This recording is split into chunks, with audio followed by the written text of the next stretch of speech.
Now we have one of our candidates. We have here with us Joe Holland, who's running for governor of New York State.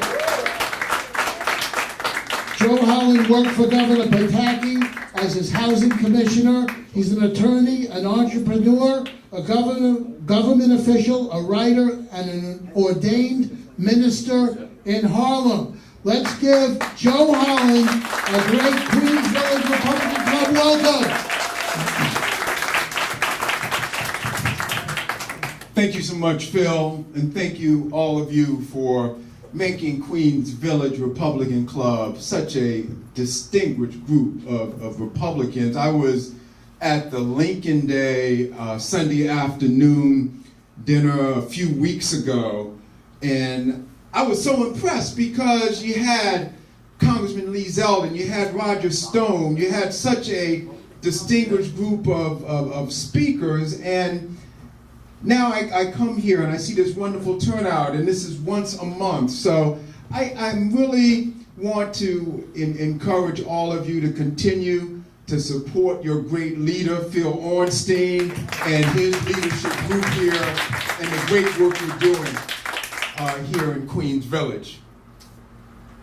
I am running for governor because there is one overriding fact in this election season, and that's Andrew Cuomo has failed as governor of New York State.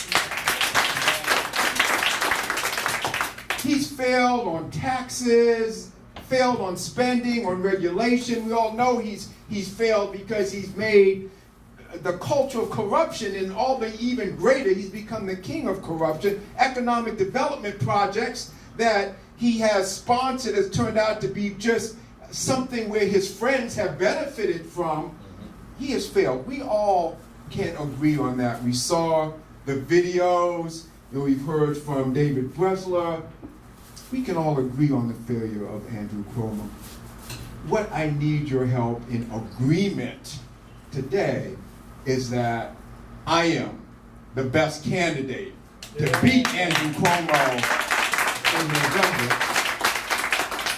And I want to make that case to you today by quickly going over what I call the 4 P's of my candidacy. I want to talk about profile, proven outsider, positioning, and finally the power to win. And it starts with my profile, which is unique. And I want to illustrate that by going back to 1985, which was the first time I ran for office. I've been in Harlem over the years, and the incumbent state senator died, and I got a call from then state senator, Manhattan GOP chair Roy Goodman, to run for that seat. And so I'm a young lawyer, and I decided to go for it. So one day I'm out campaigning, and I'm passing out my flyers at a subway stop, and a panhandler comes up, and he's on the other side of the subway stop, and he has his basket, and he's collecting his contributions, and I continue to campaign. He decides to strike up a conversation. He says, "What are you running for?" I said, "I'm running for state senate." He says, "What line are you running on?" I said, "I'm running as a Republican." And then he turns to me and says, "You're running as a Republican in Harlem?" I said, "Yes." He takes his basket, extends it to me, and says, "Here, you need this more than I do." You're laughing, but that was my largest campaign contribution. I tell that story to make it clear that as a Harlem Republican, there is a unique profile there. And I've been involved in Harlem over the years as an attorney, as a small businessman, as a writer, as an ordained minister. But I also have roots upstate. My family homestead is in the Finger Lakes area, Auburn, New York. And then I went to Cornell University where I have my bachelor's and master's degree, and I was an All-American football player. I said no to the Dallas Cowboys, who made me a free agent offer, and decided to go to Harvard Law School, where I have my law degree from Harvard. Did not go the corporate route, but decided to set up my law practice and do business and community outreach and ministry in Harlem over the years. It is a unique profile that plays well in this election season. But we go on from the profile to what I call the second P, which is the proven outsider. I am not a career politician. As I've already explained, I've been in a number of different areas in my career, but I have had both political and government experience. Back in the 80s, I served as counsel to the Senate Housing Committee up in Albany. So I learned firsthand about drafting legislation and negotiating bills and working with various committees and meeting with various constituent groups. And then in the 90s, when George Pataki was running for governor, I became co-chair of his campaign. So I've had political experience. I know what it means to run a successful statewide campaign and defeat a Cuomo. It was Mario in those days. Now we're going after Andrew. Went on, became a member of Governor Pataki's early cabinet, and then served as state housing commissioner. So I was on the legislative side in the 80s, the executive side in the 90s, and had the kind of experience, not as a career politician, but as somebody with enough know-how, enough information, knows enough about what's going on in Albany to step into that arena and with a private businessman's perspective, fix some things that need to be fixed in Albany. So it goes from the profile to the proven outsider. And now I want to talk about positioning. Now, there are a lot of issues that I could talk about. We've heard the failures of Cuomo from the video, and David Breslau has already outlined quite a bit for us. But there are three issues I want to hit on quickly. And the first is the corruption. It has to be cleaned up, and it's important for the governor to come in and say that term limits is an absolute must in Albany.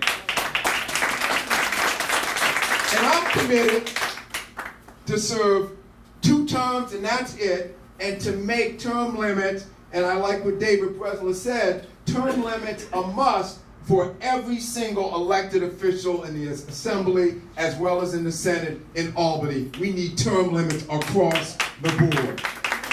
That's the beginning of the ethics reform. But there's also the importance of helping small businesses and businesses in the state of New York. Now, as a small businessman myself, I know the importance of it, and this new proposal that Governor Cuomo has called the wage tip credit, where he wants to take away the tips from hardworking waiters and waitresses in our restaurants and establish a minimum wage. Well, Governor Cuomo, who wants this? The waiters and waitresses don't want it. The restaurant owners don't want it.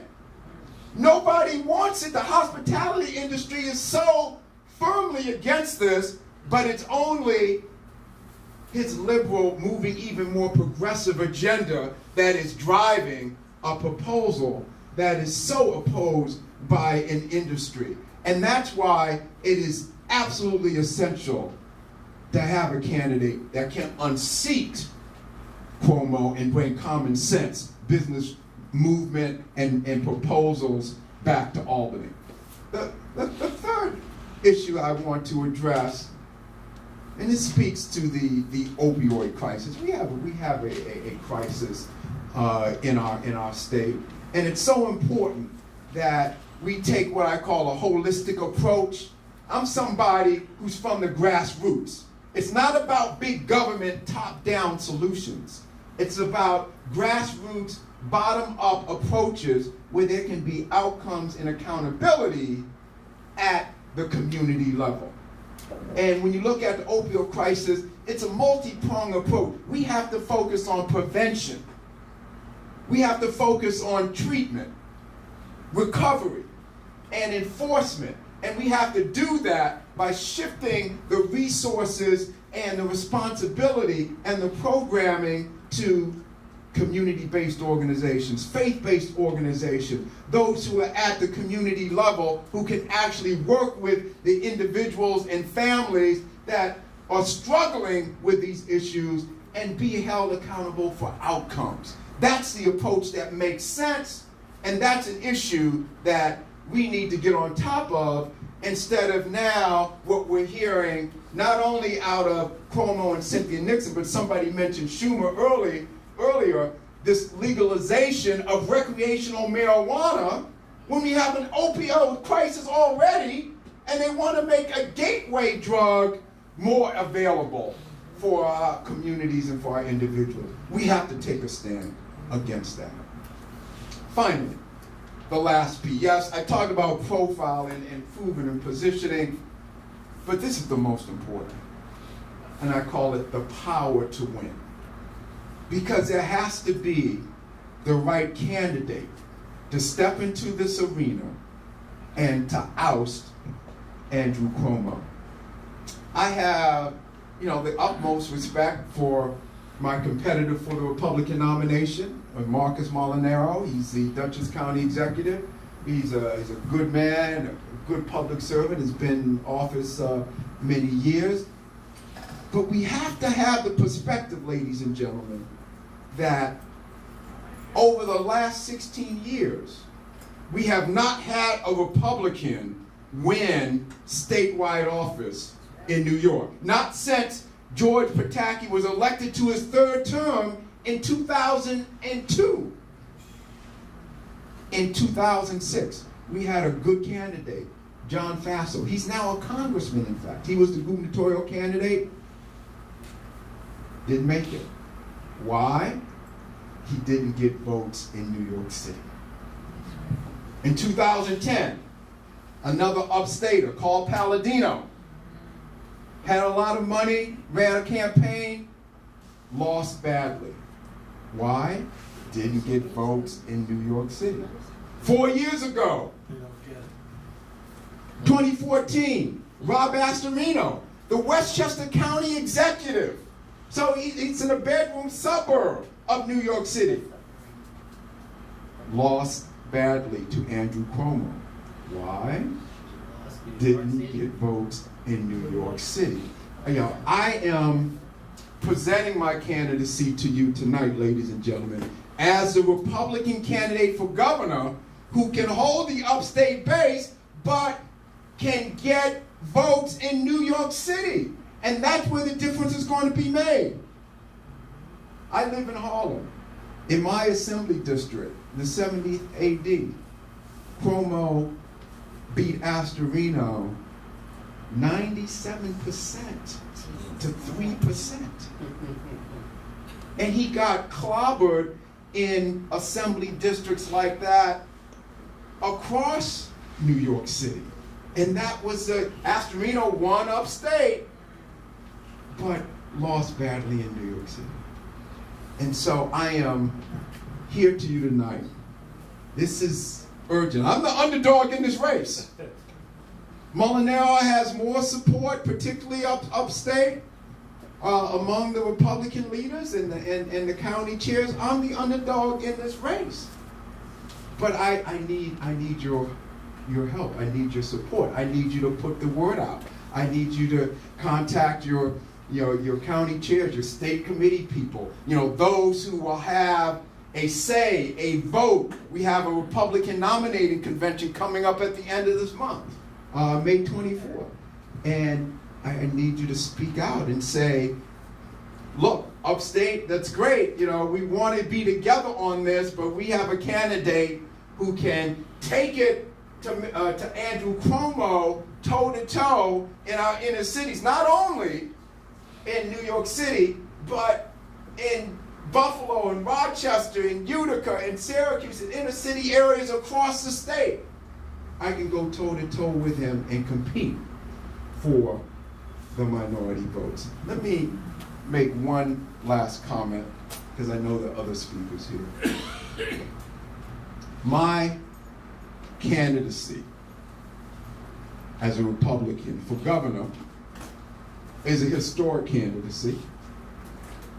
If nominated, I would be the first African American to be nominated by the Republican Party for governor of New York State. And I don't say that because it's important to make history. I'm being strategic with you here, ladies and gentlemen. I think that historic fact will stir some attention. It will shake the Democrats up. It will cause some earned, media, some more attention to happen to this race and make it that much more powerful a campaign for us to unseat Andrew Cuomo. And that's what we need here, which is the power to win. So I'm gonna stop there, and I don't know whether I still have any more time, but certainly if there are any Two more questions. minutes for questions. I got a question. Yes. I got two questions. I got a question. Wait for me. I appreciate the fact that, you're coming from a position of strategy. Yes. All right. We see a lot of candidates come through this club from all over the state. They blow into this club, they're the greatest, latest thing to come. We never hear from them again. We've got a candidate that needs help all over this district. All right, and we need the other candidates to bolster his, because that's what the Democrats do. They come in 3, 4, 5, all into the district, helping their candidate. We need our candidates helping our people. All right. Can you win your assembly district where you live? That's the question that comes. Can you? I can do better and get more votes than Astorino got against Cuomo last time around, and then I can do better than Molinaro would do that. Now, whether I'm able to win the district, I don't have to win the district statewide, but I can do better there. You need 30-35%. Yes. I got it. Yes. And everybody in here should know that. Yes. All right, our statewide candidates need about 30%, 35% out of the city. Yes. You think you can do that? Yes. I have no doubt I can do that. All right, because we had another very strategic candidate who came in here for mayor and wound up running for controller. His name was Michael.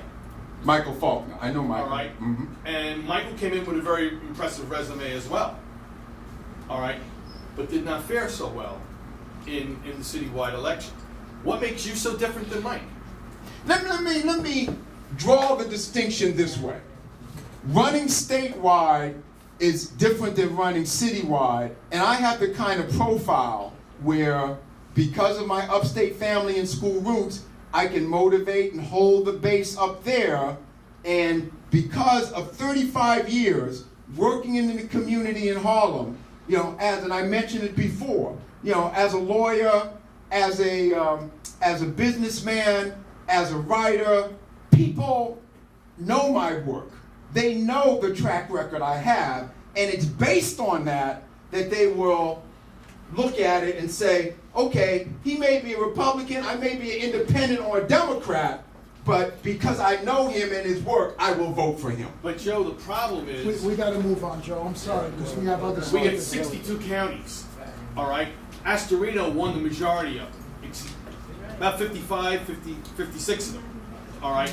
He couldn't clear downstate. That's why I'm here, because I'm somebody who can get those votes downstate. One more question, and then we have to move on This to gentleman right here. Okay, how do the people in Holland feel about sanctuary state and cities? And also, how do the people in Holland feel about enforcing the gun laws that are on the books now? Because when they get in front of the judges, the liberal judges, they're really not enforcing the laws. And they're putting these kids back out on the streets, and they're gangbangers. And so it's two issues. How do the people in Holland feel about the sanctuary cities? And how do the people there really, maybe their kids got to go to jail for longer, but would they rather see that than the kids on the street running around with guns?